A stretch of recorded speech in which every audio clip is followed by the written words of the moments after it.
স্বাগত সবাইকে। তো আজকে আমি তোমাদের ক্লাস 10-এর লম্ববৃত্তাকার চোঙ সম্বন্ধে আলোচনা করব। লম্ব বৃত্তাকার চোঙ, ওকে, লম্ব বৃত্তাকার চোঙ। তো চলো দেখে নেওয়া যাক লম্ব বৃত্তাকার চোঙের প্রধান যে ফর্মুলাগুলো রয়েছে সেগুলো। তো আমি একটি চোঙ এখানে আঁকছি।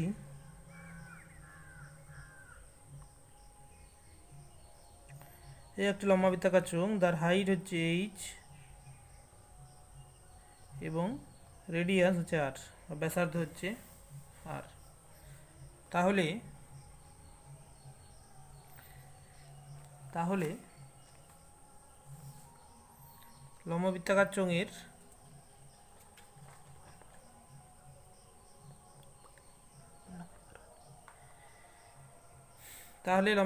চোঙের আমি যদি এইটাকে মেলাই, অর্থাৎ তাহলে কেমন হবে?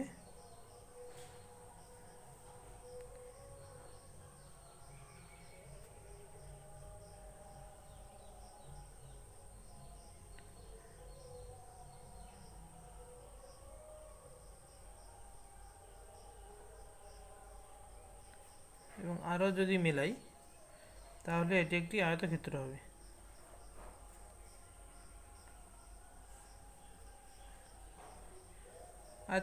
যার হাইট এই পাশটা হবে এইচ, অ্যান্ড যদি দিস সাইড, অর্থাৎ এই পাশটা হবে এবি হবে কি না, এবি ইজিক্যাল টু আর ব্যাসার্ধের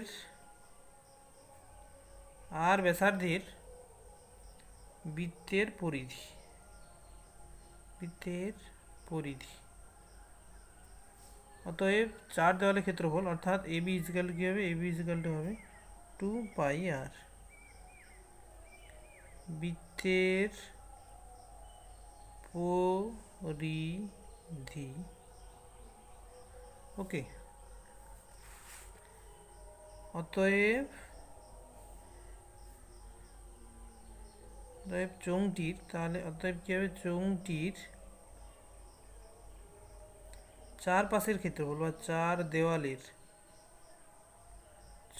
দেওয়ালের ক্ষেত্রফল হবে ইজিক্যাল টু 2 পাই আর ইন্টু এইচ, ইজিক্যাল টু 2 পাই আর এইচ। এটা হবে বর্গ একক।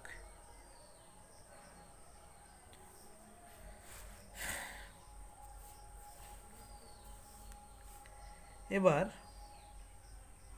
আয়তন কি হবে, ভূমির ক্ষেত্রফল গুণিত উচ্চতা, তাহলে সমান হবে পাই আর স্কোয়ার ইন্টু এইচ। সো পাই আর স্কোয়ার এইচ ঘন একক। বক্স করে নিই। এবার যদি চোঙটি নিরেট চোঙ হয়, অর্থাৎ নিরেট চোঙ অর্থাৎ পুরোটাই কোনো একটা ধাতু দিয়ে তৈরি, তখন তার সমগ্র তলের ক্ষেত্রফল কী হবে? সমগ্র তলের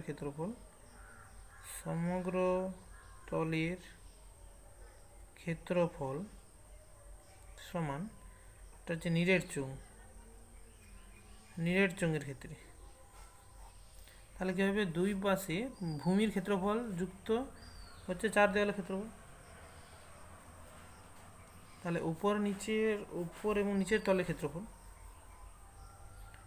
উপর ও নিচের তলের ক্ষেত্রফল যুক্ত হচ্ছে চার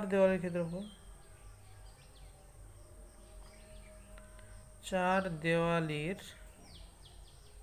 ক্ষেত্রফল, তাহলে আমরা কি বলবো, উপর নিচে হচ্ছে 2πr² যুক্ত 4 দেওয়ালের ক্ষেত্রফল হচ্ছে 2πr/h, অর্থাৎ 2π কমন, 2πr কমন নিয়ে নিলে r প্লাস h, ঠিক আছে, বর্গ একক।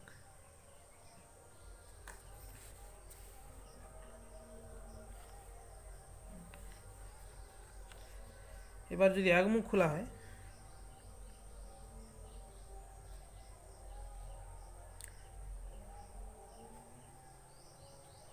একমুখ খোলা থাকলে কি হবে, তাহলে একটি ভূমির ক্ষেত্রফল, তখন সমগ্রতলের ক্ষেত্রফল কী হবে, তখন সমগ্রতলের ক্ষেত্রফল সমান কী হবে, তাহলে হবে πr² প্লাস 2πrh, তাহলে πr কমন নিয়ে নিলে r প্লাস 2h বর্গ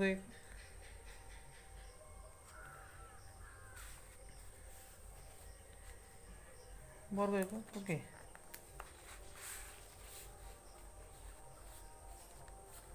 এবার ধরো যে চোঙটির যে ফাঁপা চোঙ,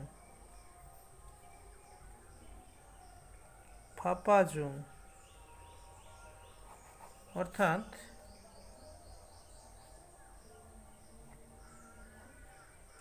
এইরকম চোঙ,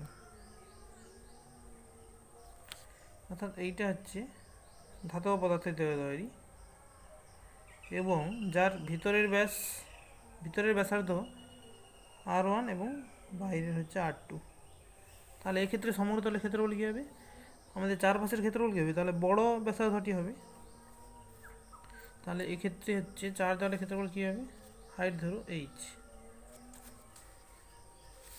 আমি সাইডে রাখছি ছবিটা,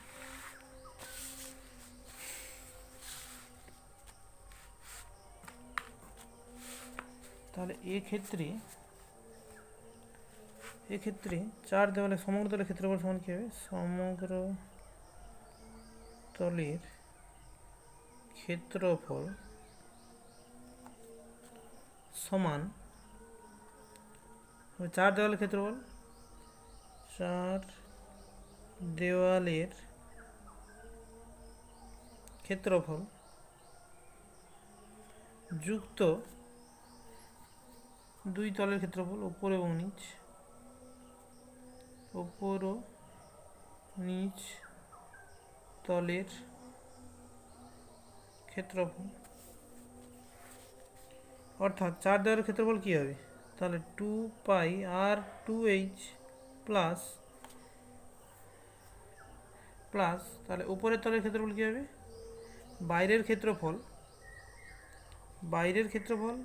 মাইনাস ভিতরের ক্ষেত্রফল, অর্থাৎ পাই r2² মাইনাস r1² প্লাস নিচ তলের ক্ষেত্রফল। এবার ধরুন যদি নিচে সম্পূর্ণ বন্ধ থাকে, অর্থাৎ তার এক মুখ খোলা আছে এবং নিচে সম্পূর্ণ বন্ধ, তাহলে কী হবে, তাহলে নিচে হবে πr2², এইটা হবে বর্গ একক।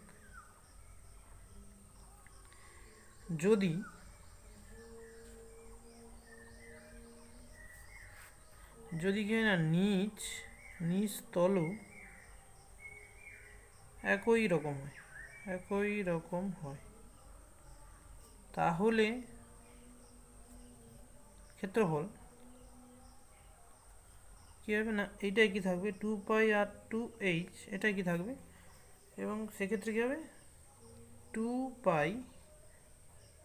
অর্থাৎ r2² মাইনাস r1², অর্থাৎ যেহেতু ওপর এবং নিচ একই থাকবে, তখন এখান থেকে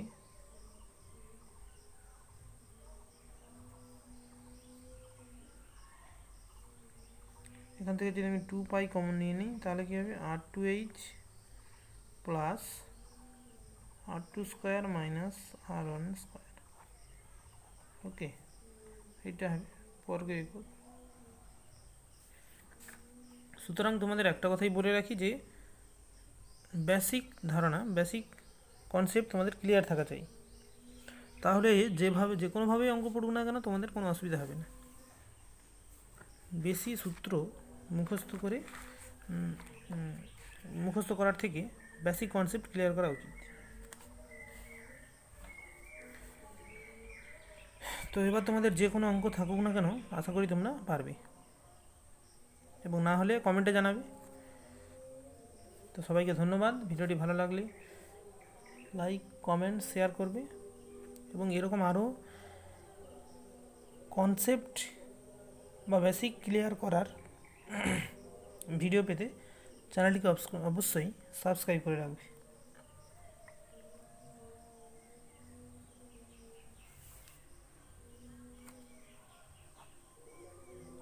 যদি কোনো কোশ্চেনের উত্তর বা অ্যান্সার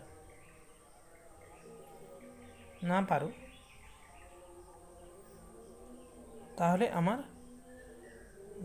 হোয়াটসঅ্যাপে মেসেজ করতে পারো।